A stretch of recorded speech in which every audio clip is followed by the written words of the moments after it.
Hello everyone, मैं ब्रजेश पांडे आप सबका पांडे जी क्लासेस में एक बार फिर स्वागत करता हूं।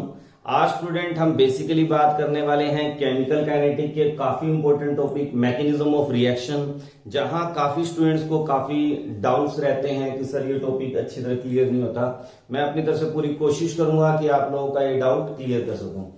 मैकेनिज्म ऑफ रिएक्शन को समझने से पहले स्टूडेंट, इससे पहले मैं आपको एक वीडियो दे चुका हूं मोलिकुलैरिटी ऑफ रिएक्शन, और जिसमें मैंने बात की थी elementary reaction and complex reaction. तो जो रिएक्शन सिंगल स्टेप में होती हैं उन्हें हम एलिमेंट्री रिएक्शंस बोलते हैं, मगर जो रिएक्शन एक से ज्यादा नंबर ऑफ स्टेप में होती है उन्हें हम कॉम्प्लेक्स रिएक्शन बोलते हैं। और जब बेसिकली हम कॉम्प्लेक्स रिएक्शन की बात करते हैं student, which take place in number of step, तो जो एक कॉम्प्लेक्स रिएक्शन कितने स्टेप में हो रही है, या फिर हम ये कहें step wise description of a chemical reaction is called mechanism of the reaction. कि मैकेनिज्म ऑफ रिएक्शन क्या है कि मान लो कोई कॉम्प्लेक्स रिएक्शन है तो वो कितने स्टेप में हो रही है, कौन कौन से उसके अंदर एलिमेंट्री स्टेप्स हो रहे हैं, उनको डिटेल बताने को ही हम क्या बोलते हैं स्टूडेंट, मैकेनिज्म ऑफ रिएक्शन बोलते हैं। कैसे मैकेनिज्म लिखते हैं मैं थोड़ा सा आइडिया दूंगा, मगर एग्जैक्ट मैकेनिज्म हम किसी भी केमिकल रिएक्शन, आपको मालूम है कोई भी XYZ रिएक्शन दे दूं तो हम डायरेक्ट नहीं लिख सकते विदाउट एनी एक्सपेरिमेंटल एविडेंस। तो मैकेनिज्म लिखने के लिए हमें कुछ एक्सपेरिमेंटल डाटा गिवन होते हैं, कौन से शॉर्ट लिव्ड इंटरमीडिएट बनते हैं रिएक्शन में, वो सारी चीजें पता होती हैं, तभी हम मैकेनिज्म लिख सकते हैं। किस टाइप से सीबीएसई में या कॉम्पिटेटिव एग्जाम में क्वेश्चंस आते हैं, हम केवल उस चीज पे फोकस कर रहे हैं। आप अगर मेरे को ही कोई अननोन रिएक्शन दे दें जो मैंने नहीं पढ़ी और आप कहें कि इसका मैकेनिज्म लिखो सर केवल देखकर, तो मैं उस रिएक्शन का मैकेनिज्म नहीं लिख सकता। तो मैकेनिज्म ऑफ रिएक्शन लिखने के लिए कुछ पॉइंट जरूरी हैं, जैसे आपको रेट लॉ गिवन हो, कौन सा उसमें शॉर्ट लिव इंटरमीडिएट बन रहा है अगर आपको किसी ने बता रखा है, तभी आप केवल मैकेनिज्म लिख सकते हैं। तो हम कुछ यहाँ पे मैंने सिलेक्टेड जो बोर्ड पॉइंट और कॉम्पिटेटिव पॉइंट उससे इंपॉर्टेंट मैकेनिज्म है उनको मैं डिटेल डिस्कस करने जा रहा हूँ, और फिर किस तरह से कॉम्पिटिशन या सीबीएसई में क्वेश्चन पूछा जाता है, वो भी 4th नंबर पे बोर्ड में जनरली क्वेश्चन इस पैटर्न से आता है, उसको भी एक्सप्लेन करूंगा। मगर हमें समझना पड़ेगा कि मान लो अगर कोई रिएक्शन एक से ज्यादा नंबर ऑफ स्टेप में हो रही है, तो जो रेट ऑफ रिएक्शन है, आप सबको पहले ही पता होगा कि rate of reaction depend upon slowest step. और हम एक वर्ड कहते हैं, और ये हमेशा याद रखें आप, हर जगह एप्लीकेबल होता है कि slowest step is rate determining step, rate determining step. कि अगर मुझे रेट लॉ लिखना है किसी पर्टिकुलर रिएक्शन के लिए, तो वो मुझे कौन सी चीज स्लोवेस्ट स्टेप के ऊपर रेट ऑफ रिएक्शन डिपेंड करती है। मैं समझाने के लिए एक एग्जांपल देता हूं। सपोज करिए ये पूरा पेन आपको मैन्युफैक्चर करना है, तो 100 पीस इसके मेरे को 100 पीस मैंने क्या किया, इस पार्ट के बना दिए, और 50 पीस केवल मैंने कैप के बनाए। और मैं आपसे पूछूं कि मेरे टोटल नंबर ऑफ पेन कितने बने, तो आप कहेंगे सर 50 बने केवल। तो आपने क्या ध्यान दिया कि स्मॉल अमाउंट में कौन सा हुआ है, क्योंकि ये तो 100 पीस बन गए मगर ये 50 है।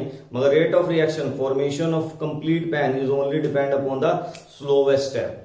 तो जो स्लोवेस्ट स्टेप होता है रेट ऑफ रिएक्शन, उसी के ऊपर क्या करता है स्टूडेंट, डिपेंड करता है। तो मान लो कोई रिएक्शन 2 या 3 या 4 स्टेप में हो रही है, तो उसका जो रेट लॉ होगा वो डिपेंड करता है बेसिकली स्लोवेस्ट स्टेप के ऊपर। और अगर वहां पे कोई इक्विलिब्रियम हो रहा है, जैसे मैंने 4th क्वेश्चन में यहाँ पे दिखा रखा है, तो इसमें कुछ नया कॉन्सेप्ट लगता है, वो मैं न्यूमेरिकल के अंदर आपको एक्सप्लेन करूंगा। तो स्टार्ट करते हैं स्टूडेंट आज का लेक्चर। तो सबसे पहला पॉइंट हम बात करें, तो फर्स्ट क्वेश्चन क्या है, decomposition of H2O2 which catalysed by I negative in basic medium. तो यहां पे आपको एक बड़ी इंपॉर्टेंट बात और भी सीखने वाली है कि rate law on not only depend upon the reactants, it also depend upon the catalyst concentration. तो यहाँ पे कैटालिस्ट भी रिएक्शन में क्या कर रहा है, पार्टिसिपेट कर रहा है। तो हम ध्यान से देखिए, अगर मुझे इसका मैकेनिज्म लिखना है, जैसे आपको रिएक्शन है 2H2O2 gives 2H2O plus O2 in the presence of I negative and alkaline medium.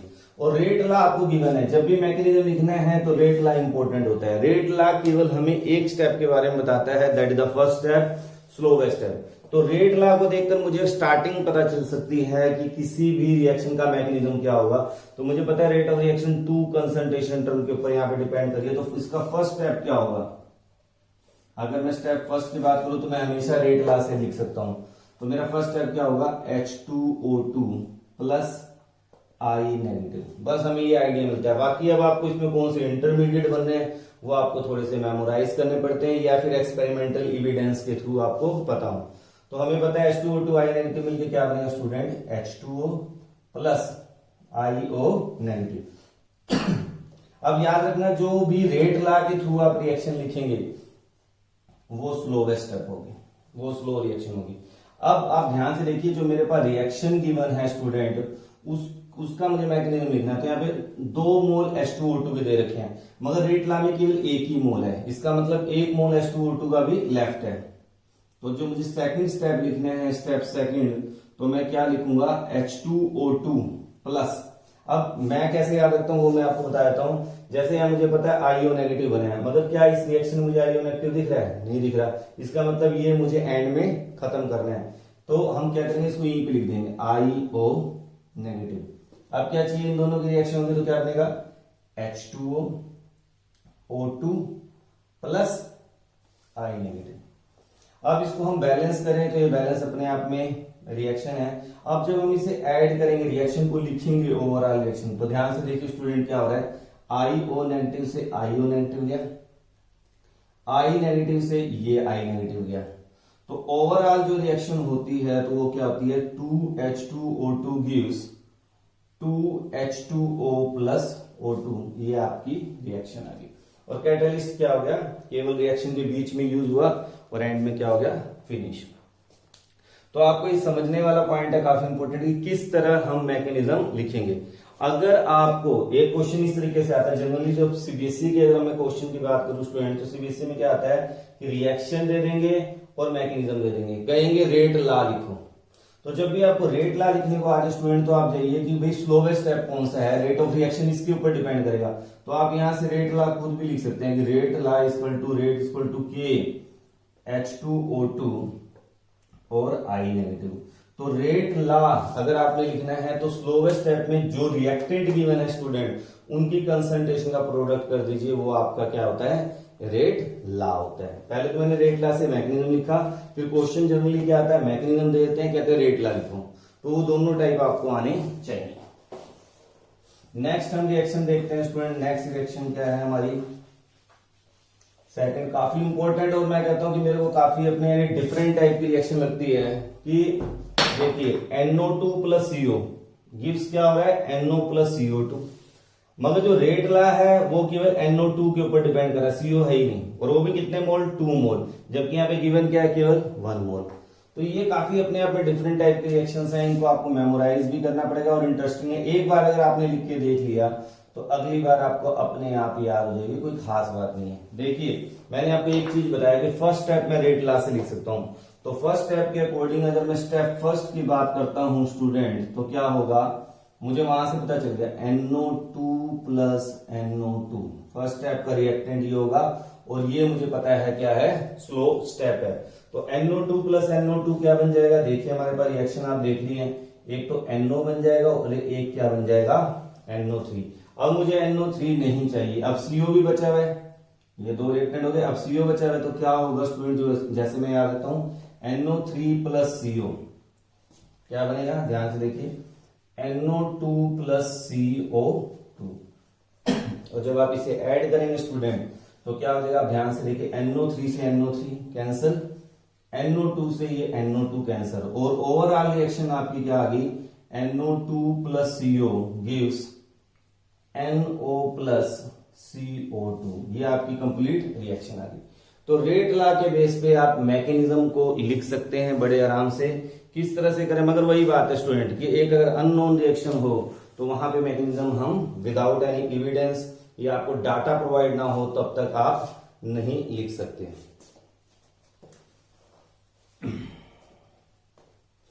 अब हम नेक्स्ट बात करते हैं, अगेन डिफरेंट रिएक्शन है। क्या है नेक्स्ट रिएक्शन स्टूडेंट, ध्यान से देखते हैं। 3 मोल दे रखे हैं, 3ClO negative gives ClO3 negative plus 2Cl negative, ये मुझे रिएक्शन गिवन है। और रेट लॉ में क्या गिवन है, ध्यान से देखिए, केवल 2 मोलिक्यूल एनायन के 2 मोलिक्यूल एनायन मुझे केवल ClO नेगेटिव का गिवन है। तो जो मेरा स्टेप फर्स्ट होगा स्टूडेंट वो क्या होगा, बिल्कुल सिंपल, आप कहेंगे sir ClO negative plus ClO negative, और ये स्टेप मेरा क्या होगा, स्लो। केवल ये मुझे आइडिया मिलता है किससे, रेट लॉ से। तो रेट क्या होगा, ClO negative plus ClO negative. अब जो मुझे रिएक्शन करनी क्या बनता है, ClO2 negative plus Cl negative.